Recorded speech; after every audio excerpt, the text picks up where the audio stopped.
Wiring transfer money RBC is very easy to do. Today I'm gonna show you how to do it. Log in to RBC Online Banking or the RBC mobile application.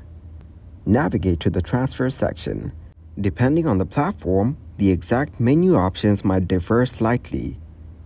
Select International Money Transfer or Wire Transfer, domestic or international.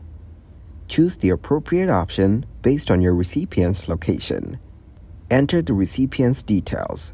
This typically includes their full name, bank account number, bank name, and address. Choose the delivery method and payment source. You can usually choose same day and specify the transfer amount and currency.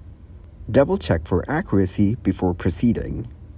Next day or standard delivery options with fees varying accordingly. Payment sources like your checking or savings account can be selected. Review the information and confirm the transfer. Carefully review all details before confirming the transfer. Track the transfer progress. You can track the status of your wire transfer through your online banking or mobile application.